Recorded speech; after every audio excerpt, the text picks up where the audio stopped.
जय हिंद साथियों, आप सभी का स्टडी विद उमराव चैनल पर हार्दिक स्वागत है, अभिनंदन है। आज के इस वीडियो में हम डिस्कस करेंगे एसएससी का जीके जीएस का चौथा मॉडल पेपर। ठीक है, शानदार प्रश्न होंगे और मुख्य बात है कि ये सारे के सारे प्रश्न आपके ऑलरेडी एसएससी की परीक्षा में आए हुए हैं। सो मोस्ट इम्पॉर्टेंट सेशन होने वाला है, डोंट स्किप द वीडियो। चलिए शुरू करते हैं। बेटा पहला प्रश्न आपके सामने दिया गया है, ध्यान से देखिएगा कि भारत में सबसे पुराना लौह युग जुड़ा हुआ है। मतलब भारत में सबसे पुराना लौह युग किससे जुड़ा हुआ है, किसके साथ जुड़ा हुआ है।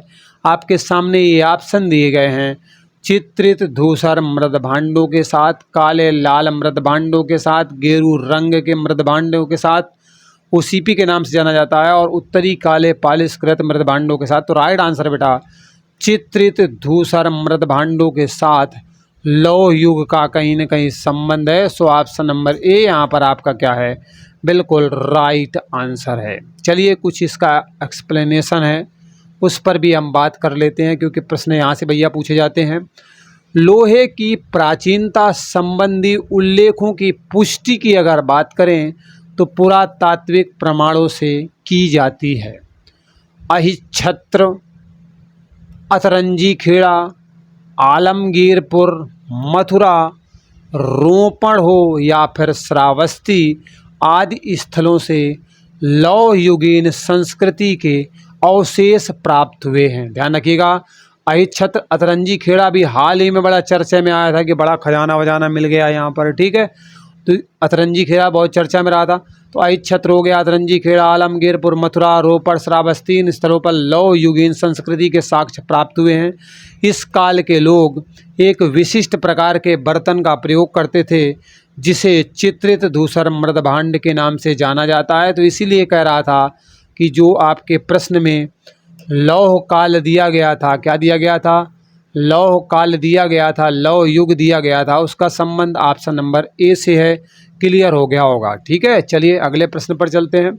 बेटा दूसरे नंबर का प्रश्न दिया गया है कि मगध के उत्थान के लिए कौन सा प्रथम शासक उत्तरदायी था। मगध के उत्थान की बात यहाँ पर कर रहा है, कौन सा शासक प्रमुख था। तो राइट आंसर है बेटा Bindusara is the right answer, क्योंकि चंद्रगुप्त मौर्य वगैरह यहाँ पर नहीं दिए गए हैं। ऑप्शन नंबर सी यहाँ पर बिल्कुल करेक्ट है। ओके, ये यहाँ पर क्लियर हो गया, ऑप्शन नंबर सी करेक्ट है। मगध के उत्थान के लिए प्रथम शासक कौन उत्तरदायी है, तो राइट आंसर है बेटा आपका Bimbisara is the right answer. So option number कौन सा करेक्ट है, बिंबिसार है, बिंदुसार नहीं है, ध्यान रखना। ऑप्शन नंबर सी करेक्ट है। ठीक है, अब थोड़ा डिटेल देख लेते हैं। बिंबिसार मगध की गद्दी पर 544 ईसा पूर्व में बैठता है और इसने राजगृह का निर्माण करके इसको अपनी राजधानी भी बनाया था। जो बिंबिसार था इसने चंड प्रदोत अवंती का शासक था कि सेवा में अपने राज्य वैद्य जीवक को भेजा था कि जाओ भाई उसकी सेवा करो जाकर के, अस्वस्थ अवस्था में है। बिंबिसार की हत्या उसके पुत्र अजातशत्रु के द्वारा कर दी जाती है। मगध के उत्थान के लिए बिंबिसार ही उत्तरदायी था। एक बात मैं और कहना चाहता हूँ आप सभी को, ये जो बेटा हर्यक वंश के शासक थे ना, ये प्रीतहंत्रा कहलाते थे। मतलब पुत्र पिता को मार करके राजगद्दी को हथिया लेता था। ये प्रक्रिया काफ़ी चली थी। बिंबिसार को जैसे अजातशत्रु ने, है ना, तो इस तरीके से कोई ना कोई किसी न किसी को मारता रहा है, तो पितृहंता शासक कहलाते थे। तो बिंबिसार राइट आंसर है, और इसी के समय में मगध का ठीक ठाक जो है उत्थान देखने को मिलता है। तो चलो ये मामला यहाँ पर क्लियर हो गया। अगला प्रश्न बेटा कि हर्यक वंश का शासक अजातशत्रु किसका पुत्र था। अजातशत्रु किसका पुत्र था, तो ऑप्शन नंबर सी यहाँ पर राइट है, बिंबिसार का पुत्र था। अभी आपको बताया भी गया कि बिंबिसार की हत्या करने के बाद अजातशत्रु ने सत्ता को हथिया लिया था। तो राइट आंसर तो यहाँ पर ऑप्शन नंबर सी आपका बिल्कुल करेक्ट हो जाएगा। कुछ डिटेल है जिस पर हम बात कर लेते हैं, क्योंकि प्रश्न भैया यहाँ से भी बनते हैं। हर्यक वंश का शासक अजातशत्रु बिंबिसार का पुत्र होता है, और अजातशत्रु बौद्ध धर्म का अनुयायी भी होता है, और अजातशत्रु के द्वारा बेटा बिंबिसार की हत्या भी की जाती है और सत्ता को हथिया लिया जाता है। ये समझ में आया। अजातशत्रु के शासनकाल में प्रथम बौद्ध संगीति का आयोजन राजगिरी नामक स्थान पर हुआ था। मतलब आधुनिक समय में राजगिरी के नाम से उसे जाना जाता है। बिहार के सप्तपर्णी गुफा में महाकश्यप की अध्यक्षता में संपन्न हुई थी। बहुत सारी बातें यहाँ पर दी गई हैं। अगर पहले बौद्ध संगीति की बात करें, आयोजन कहाँ पर हुआ था, तो राजगिरी नामक स्थान पर हुआ था। राजगिरी वर्तमान में कहाँ पर पड़ता है, तो राजगिरी में पड़ता है। ओके, अब कह रहा है बिहार के सप्तपर्णी एक गुफा है, वहाँ पर संपन्न होती है। अध्यक्षता कौन करते हैं, तो महाकश्यप करते हैं।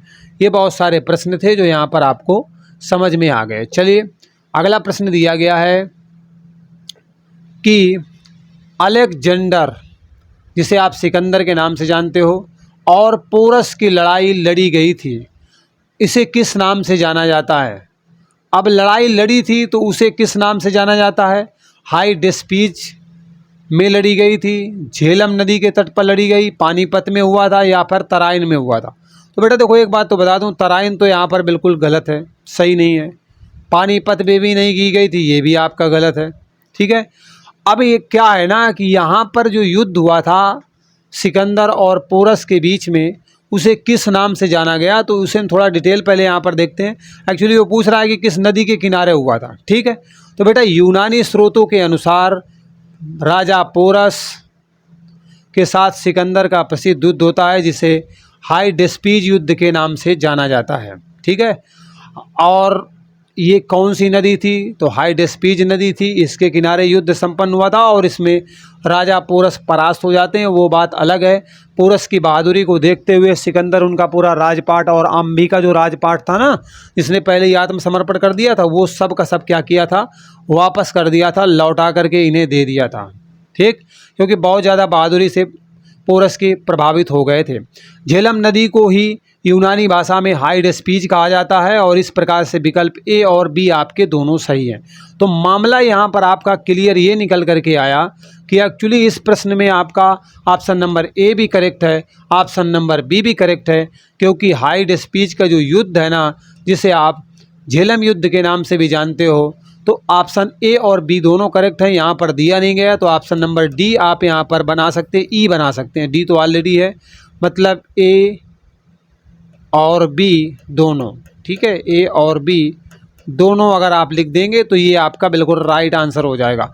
ऐसे संदेह की अवस्था में रहेगा कि ए करें या बी करें, तो फिर वही होगा कि जो भी करोगे सबको नंबर बराबर तरीके से मिलेंगे। ठीक है, तो आयोग के द्वारा ये गलती की गई थी और एसएससी एफसीआई परीक्षा 2012 में ये प्रश्न बेटा आपसे पूछा गया था। ठीक है, अगला प्रश्न दिया गया है कि यहूदियों के धार्मिक पाठ का नाम है। यहूदियों के धार्मिक पाठ को किस नाम से जाना जाता है, तो बेटा मूसा संहिता के नाम से जाना जाता है। मूसा संहिता ऑप्शन नंबर बी यहाँ पर आपका बिल्कुल करेक्ट है। हायर सेकेंडरी 10+2 स्तरीय परीक्षा में प्रश्न आया हुआ है। यहूदियों के धार्मिक पाठ का नाम मूसा संहिता अर्थात तोराह के नाम से जाना जाता है और इनका पूजा स्थल सिनेगाग के नाम से जाना जाता है। तो ध्यान रखना, यहूदियों का बेटा जो धार्मिक पाठ है उसे मूसा संहिता बोला जाता है और पूजा स्थल कौन सा है यहूदियों का, उसे सिनेगाग के नाम से जाना जाता है। ये पूछा जा सकता है आपसे। त्रिपिटक बौद्धों का मतलब बौद्ध धर्म से रिलेटेड है और जिंद अवस्था पारसियों से संबंधित है, या कह सकते हैं त्रिपिटक बौद्ध धर्म के लोगों का पवित्र ग्रंथ है और जो जिंद अवस्था है वो पारसियों का पवित्र ग्रंथ है। ठीक है, चलो सारे मामले यहाँ पर आपके क्लियर हो गए। आगे बढ़ जाते हैं। नेक्स्ट क्वेश्चन दिया गया है, निम्नलिखित मगध के राजवंशों को कालक्रम के अनुसार आपको सुव्यवस्थित करना है कि वास्तविक में राइट आंसर कौन सा है। तो सबसे पहले मगध पर हर्यक वंश का शासन आया, तभी तो आपने बिंबिसार के बारे में पढ़ा था। तो नंबर 1 पे तो आपका ये रहने वाला है, बिंबिसार रहने वाला है। इसके बाद किस वंश का शासन आया, फिर बेटा शिशुनाग वंश का। हर्यक वंश के बाद में शिशुनाग वंश आता है, तो मतलब चौथा नंबर रहेगा और उसके बाद फिर दूसरा नंबर रहने वाला है। इसके बाद जब हम आगे बढ़ेंगे तो नंद वंश का शासन आएगा। किसका शासन आएगा बेटा, नंद वंश का शासन आएगा। तो नंद वंश को हम यहाँ पर लगा देंगे। ठीक है, नंद वंश आपका फर्स्ट नंबर में हो गया। इसके बाद जो शासन आता है वो बेटा मौर्य वंश का आता है, सो थर्ड नंबर ये हो गया। तो ये ऑप्शन आपके बेटा ऑप्शन नंबर सी में दिया गया है। सो ऑप्शन नंबर सी बिल्कुल राइट आंसर। मगध के राजवंशों का कालक्रम के अनुसार वर्णन अगर करना है तो हर्यक आएगा, शिशुनाग आएगा, नंद आएगा, फिर मौर्य आएगा। ठीक, चलो ये समझ में यहाँ तक आप सभी को आ गया। कुछ डिटेल है जो मैं आपको बताना चाहूँगा। यहाँ पर दिए गए मगध के राजवंशों का कालक्रम के अनुसार क्रम इस प्रकार से है। हर्यक वंश बेटा 544 ईसा पूर्व से 412 ईसा पूर्व तक शासन करता है। शिशुनाग वंश का अस्तित्व 412 से लेकर के जस्ट हर्यक के बाद में 345 ईसा पूर्व तक देखने को मिलता है। नंद वंश का शासन 345 ईसा पूर्व से 322 ईसा पूर्व तक, और मौर्य वंश का जो टाइम पीरियड है वो 322 ईसा पूर्व से लेकर 184 ईसा पूर्व तक मिलता है। तो इस प्रकार से आप देखेंगे कि ऑप्शन नंबर सी वहाँ पर बिल्कुल सही रहेगा। कुल मिलाकर के सबसे पहले हर्यक वंश का शासन हुआ, फिर शिशुनाग वंश आया, फिर नंद वंश आया, और उसके बाद आपके मौर्य वंश की एंट्री होती है। प्रश्न बेटा 7 नंबर का दिया गया है, ध्यान से देखिएगा। 7 नंबर का प्रश्न है, निम्नलिखित नामों से प्राचीन भारत के चिकित्सीय त्रय की पहचान करना है। मतलब तीन लोग जो चिकित्सा क्षेत्र से जुड़े हुए थे और प्राचीन भारत से रिलेटेड हैं, वो आपको बताना है। तो चरक भी थे, सुश्रुत भी थे, और बाघभट्ट भी थे। ये सब के सब बेटा प्राचीन भारत से रिलेटेड हैं और कहीं न कहीं चिकित्सीय क्षेत्र में इनका योगदान रहा है। सो ऑप्शन नंबर सी यहाँ पर आपका क्या होगा, बिल्कुल राइट आंसर हो जाएगा, बिल्कुल करेक्ट आंसर हो जाएगा। ओके, चलिए। तीनों चिकित्सक आयुर्वेद के जो है ज्ञाता थे। आयुर्वेद के बारे में अच्छी खासी जानकारी थी और लोगों की सेवा करते थे, बीमारियों को ठीक करने का काम करते थे। ओके, चलिए आगे बढ़ते हैं। अगला प्रश्न है, निम्नलिखित में से कौन नंद वंश का अंतिम शासक था? धनानंद था, पांडुका, गोविषाणक, कैवर्त? तो राइट आंसर है बेटा धनानंद।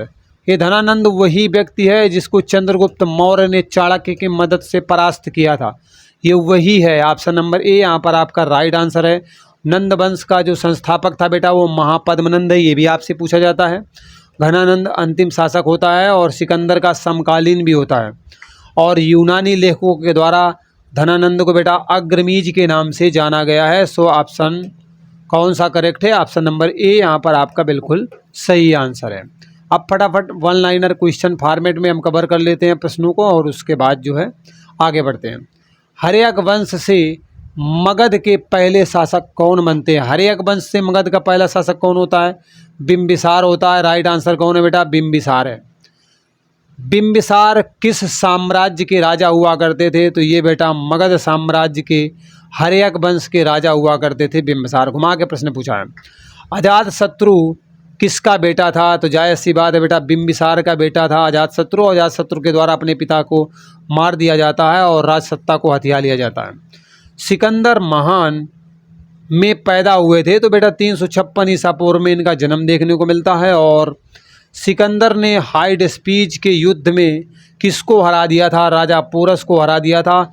अच्छी खासी टक्कर दी थी इन्होंने, और इसकी वीरता से प्रभावित होकर के सिकंदर ने राजपाट तो लौटाया ही था, अपना दोस्त भी बनाया था, और साथ ही साथ में आम्बी जिसने पहले ही आत्मसमर्पण कर दिया था उसका राजपाट भी इन्हीं को दे दिया था। अगला है, सबसे महत्वपूर्ण जनपद कौन सा था? तो बेटा मगध था, और इसी चक्कर में हमेशा लड़ाइयाँ होती रही हैं। Magadh is the right answer. 16 महाजनपदों का में से गांधार की राजधानी कौन थी? मतलब 16 महाजनपदों में अंगुत्तर निकाय में इसका वर्णन मिलता है। एक गांधार था, उसकी राजधानी क्या हुआ करती थी? बेटा तक्षशिला हुआ करती थी। गांधार एक जनपद था, उसकी राजधानी तक्षशिला थी। प्राचीन भारत में के संघों को श्रेणी कहा जाता था, तो व्यापारियों का जो संघ था उसे श्रेणी के नाम से प्राचीन भारत में जाना जाता था। अगला प्रश्न है, 6ठी शताब्दी ईसा पूर्व में मगध में किसका विशाल भंडार था? तो लोहे का विशाल भंडार 6ठी शताब्दी ईसा पूर्व में मगध में देखने को मिलता है, और उसके बाद ही विभिन्न प्रकार के खतरनाक से खतरनाक उपकरण तैयार किए जाते हैं और एक से एक भयानक युद्ध भी लड़े जाते हैं। अगला प्रश्न है, मगध के उत्थान के लिए कौन प्रथम शासक उत्तरदायी था? राइट आंसर बेटा बिंबिसार यहाँ पर है। और उस राज्य का नाम आप बताएं जिसने पहली बार युद्ध में हाथियों का प्रयोग किया था। तो हाथियों का प्रयोग करने वाला जो पहला राज्य था वो बेटा मगध ही था, और इसी के चक्कर में बहुत सारे संघर्ष होते हैं। प्राचीन काल में स्रोत सामग्री लिखने के लिए प्रयुक्त भाषा संस्कृत का प्रयोग किया जाता था, संस्कृत का ठीक ठाक प्रयोग होता था। और हेरोडोटस को इतिहास का पिता कहा जाता है और हिकेटियस को भूगोल के पिता के नाम से जाना जाता है। ठीक, चलो आगे बढ़ते हैं। अगला और लास्ट प्रश्न है आप सभी का कि किसकी सेना ने ग्रीक शासक सिकंदर के साथ झेलम नदी के तट पर जबरदस्त शानदार मुकाबला किया था कि या तो मरेंगे या तो मार के आएंगे? तो राइट आंसर है बेटा राजा पोरस ने अच्छी खासी टक्कर दी थी सिकंदर को। आम्बी ने तो पहले ही आत्मसमर्पण कर दिया था कि भैया हम कुछ नहीं करेंगे, हम तुम्हारी अधीनता को पहले ही स्वीकार करते हैं। तो इस तरीके से सेशन आपका समाप्त होता है बेटा। कैसा लगा कमेंट करके ज़रूर बताइएगा। आपने कितने क्वेश्चन सही किए हैं जो आपको पहले से ही पता थे, ये हमें आप कमेंट करके बताइएगा। चलिए मिलते हैं अगले वीडियो में। बाय बाय, टेक केयर, जय हिंद।